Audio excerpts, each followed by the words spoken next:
Hello everybody again, it's Michael Lutzman here, co-managing director of the Opimian Wine Club. I'm here with Louise Wilson, Master of Wine. We're down in Niagara, beautiful Niagara. We have the vines of Pearl Morissette Vineyard behind us. We're down near Jordan Station, Ontario, and you're going to be hearing quite a bit of noise behind us, and one of the biggies is going to be something called bird bangers. What are those? Well, we're just approaching harvest here, Michael, and I don't know if you can see behind you, there's some gorgeous, juicy, ripe grapes hanging on the vines. And those grapes look good not only to us, but also to all the birds down here. I wonder if you can hear some of the birds chirping around here too. Yeah, that's true. So the bird bangers is one technique that the winery uses to try and scare away the birds so they don't lose their crop. Right, great. And so we are here to talk about Cellar 288, which is Austria, Portugal, California, and Oregon. We have a little bit of port in our glass here. Right. Cheers, Cheers, Louise. Cheers to you. Cheers, everybody. Cheers. So we're going to go through this relatively quickly this morning. It is morning here. We're having a nice glass of port. This is the life. So, one of the things that we wanted to do here with the editorial, Greg and I were writing that it's the real deal, and really what that's about is like port from Portugal. Why would you drink another fortified wine from somewhere else? California is so well known for its cabs and for its chards, and Oregon for its Pinot Noir. So everything we've got in this catalog is the real deal. So I'm already on page 8 for Austria, and we've got Monsieur Huppler. I guess it's Herr Huppler. And he is now in his 20th year of making wine at Huppler. And what you'll notice is that you rarely see Austrian wines in Canada, let alone anywhere else in the world. What's that about? Well, Austria is one of the world's largest producers of wine.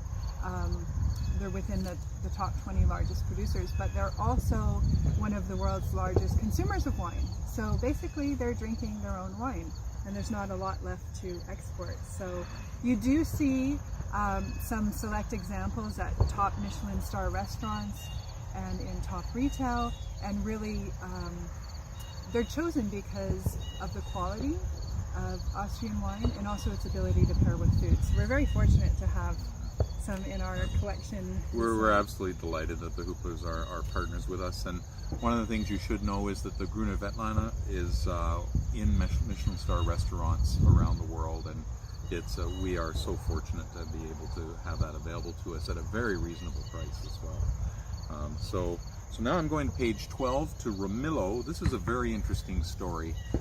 In the first week of working for Opimian, Greg Reinhardt, my co-managing director, he was finishing his MBA in Portugal, and wouldn't you know, he met the Ramillo family in Portugal, in Lisbon. And so he talked to them, and now we are a year and a half later, and here they are in the catalog. They're an incredible family. They've got the master's case, and I've got a little bit of a secret here. We're not supposed to tell people what's in the master's case, but you may notice that there are 3 different wines in Ramillo, and there are 3 different wines in the master's case. So if you want to try all 3, it's going to be a case of 6, 2 of each of those 3 wines, and then you are also in the master's case program. So, and now the sun has come out. Isn't this just beautiful? What a day. We are so lucky. We're living right. Yeah. So and I've just cooked this past weekend on page 15. I've tried to pronounce it, and I haven't been able to, so I'm not even going to try, but it's a pork with clams, and we really, really enjoyed it. I don't have the Ramillo in my cellar yet because it's new, so I'm going to be ordering it this week, in fact. And so I paired it with another Portuguese wine, actually with this one, the Cabaço de Petra, and it was very, very good. I really enjoyed that. And what you'll see here is we've got the Soneto ports. They are online only this time, so you have to go on the website. Sorry about the bangers, but this is kind of fun, isn't it? It's authentic. This is, again, the real deal. That's right. So that's great. And I asked them how often they go off, and Milt here from Pearl Morissette said that they're random, so you won't know. So we're just going to keep going. Keeps us on our toes. That's right. Yes, exactly. So from Portugal, we've got the Ramillo as new, and then we've got several others here throughout these pages. But then also the port is is online only. So you'll find the largest number of ports we've ever offered at Opimian are online, and you can see those on the website opimian.ca. But can you tell us a little bit about the poetry of port? Well, I love that, just the thought, poetry of port.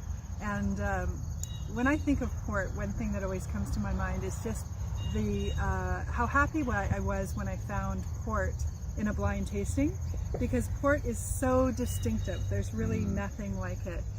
From the way that it's made, it's fortified wine, of course, with residual sweetness, and the special grapes, the domestic grapes that are used for the blends of port, and really just the quality. All of those things put together, you know that it's port and it could be nothing else.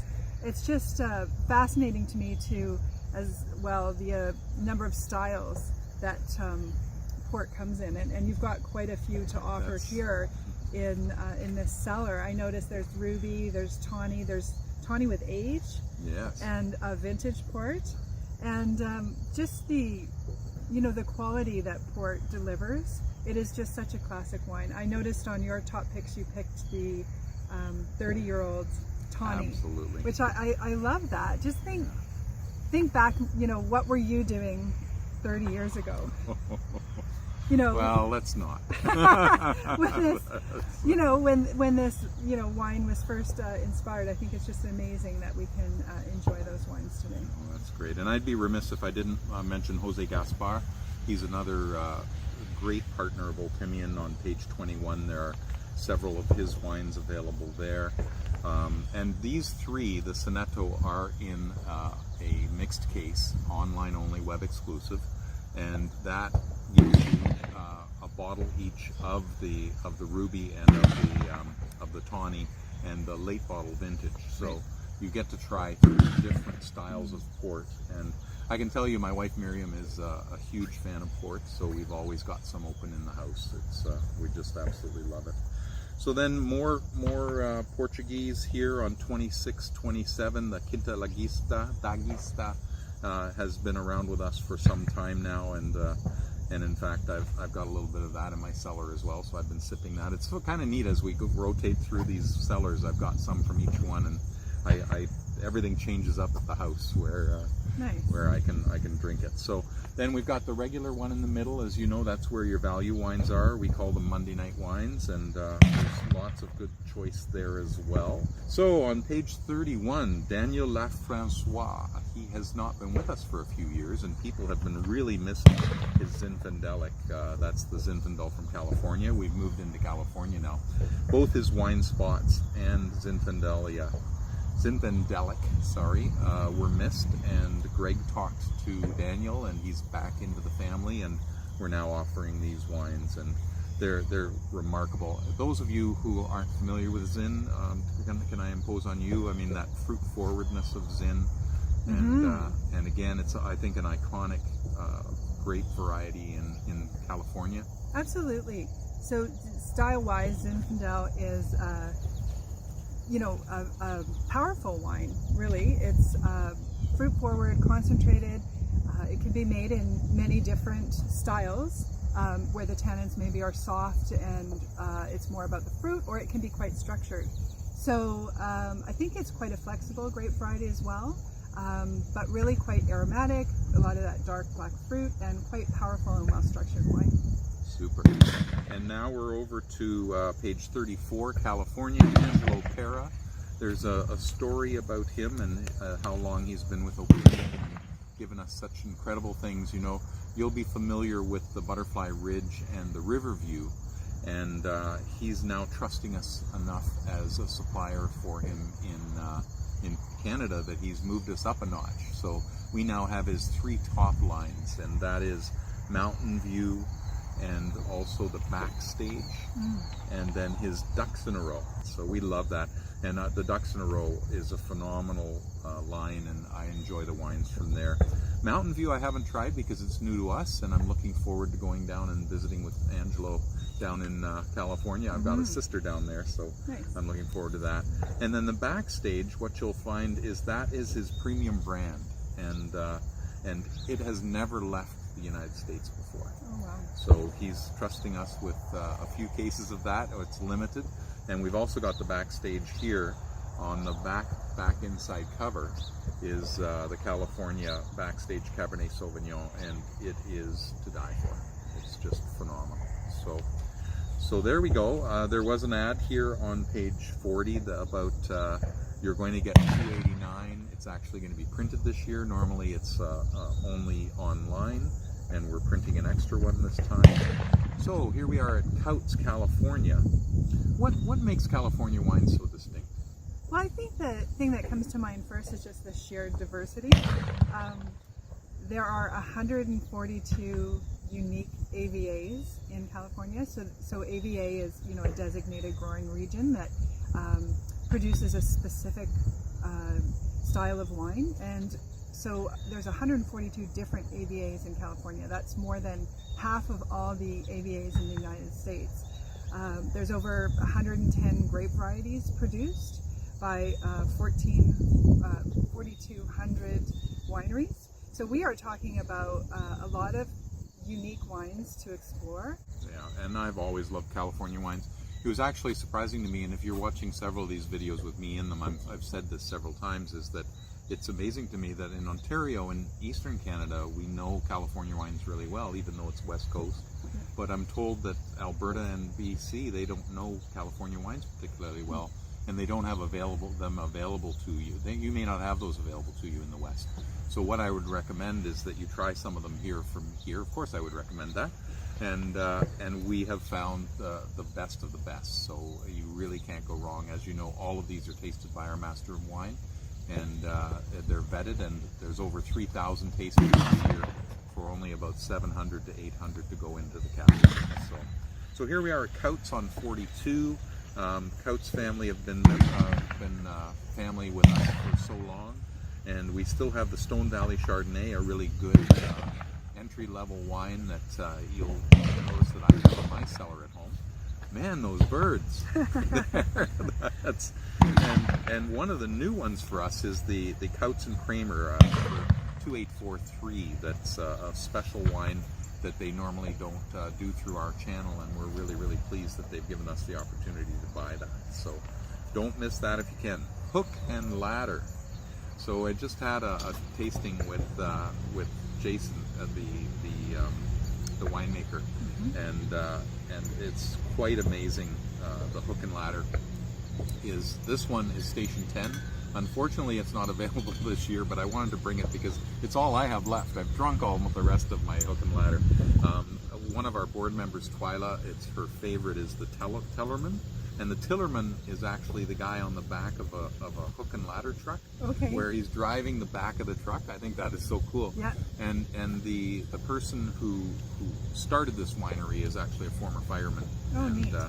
And they have the most impressive, expressive wines that I've ever tasted from California. It's just phenomenal, right from their Pinot Noir all the way up to their Cabernet Sauvignon. They're just wonderful, wonderful wines. They're from the Russian Valley, many of them, and from Chalk Hill. Are you familiar? Absolutely. I love Russian River Valley Pinot Noir. In fact, that Hook and Ladder caught my eye there. I think I might add that to my order this month. I love the fruitiness and the floral quality of Russian River Valley Pinot Noir. I know there's a range of styles made in the different neighborhoods there. But really, for me, one of the telltale signs is just this really pretty strawberry fruit and perfume, and it is one of my favorites, so I'm looking forward to that. Yeah, and the one for me, there's something called Four Rose Cabernet Franc. It's, what's the number? The number is 2821. It's on page 49, and it's Cabernet Franc, That and looked I interesting. love Cabernet Franc. And so I was talking to Hook and Ladder, and they choose 4 rows, and they're not always the same rows every year, that they think are going to produce the best fruit every year, and then they put it into this 4 rows Cab Franc, and we've got a vertical here where we get to try 3 of them, and they're from 3 different years, so you get to understand that nuance. Can you tell us a little bit about a vertical tasting? Yeah, vertical tastings are fun. That caught my eye, and I thought, wow, isn't that neat? So really the idea behind a vertical tasting is that you're taking the same wine, so the same grape, same region, same producer, over a series of vintages. And what that allows you to do is taste the differences in the years. You may also be able to taste in certain wines changes that have been made in winemaking, or in a blend, changes to the blend. But it really highlights those changes for you because everything else is the same. So verticals are a lot of fun. My tip is to start with the older wines. I think sometimes Oh, interesting. yeah, and this is my thinking, Oh. is the older wines tend to be more complex, more evolved, and I find that if you start with young, boisterous, sort of fruit-forward or tannin-dominant wines, your palate might get fatigued by the time you get to the more nuanced, older wines. So my preference would be to start with the oldest vintage and work backwards. Isn't that interesting? So I'll order that case and we'll do this together. I think we should. I've never done it oldest and the youngest. I've always done youngest to oldest. So that's very exciting. So we wouldn't be through California. This is last, but certainly not least, is the Blue Rock. They've got the incredible Blue Rock cab, which I have at home in my cellar. It's under lock and key. And this is called the Baby Blue, which is it's one of those ones that you take out when your best friends are there, but you know, they're not just you. What a great label! I love that. Yeah, isn't that lovely? It's so minimalist, and it's just a beautiful bottle. So we're at page 52 with Holleran Vineland Wines. I'm sorry, Vineyard Wines. And they make Pinot Noirs in Oregon, which again are the real deal. So that's Pinot Noir and Oregon are always said in the same sentence, aren't they? Yeah, that's right. Really, Pinot Noir is the flagship grape. Although Oregon does produce a wide range of grape varieties, Pinot Noir is their flagship grape. And really, it's all about terroir. Holleran also makes a Tempranillo, a very unusual grape for the U.S., I think, and I have had the opportunity to try that as well. Do I have the best job or what? And it's another great wine. And last but certainly not least is our Collector's Corner, where we've got that incredible vintage port, the 2016. It's aged in wood. It's I have not tried this. Aw, I'm gonna have to buy one to That's try right, it. So, yeah. and of course the backstage, I did have an opportunity when I was down in California the one time, and I'm so glad that Angelo has let us have this very premium wine. And what I can tell you is we're just coming into the last week of the offering, and we already had to ask him for more of this backstage. Oh. It's on back page 55. It's already sold out, and we've gotten a few more cases, so if you want one, you'd best get that on order. So that is $288. Don't forget to order before September 20th, and we'll see you on the other side. Take care. Oh, and let's do a cheers, Louise. Cheers. Cheers to y'all. Cheers.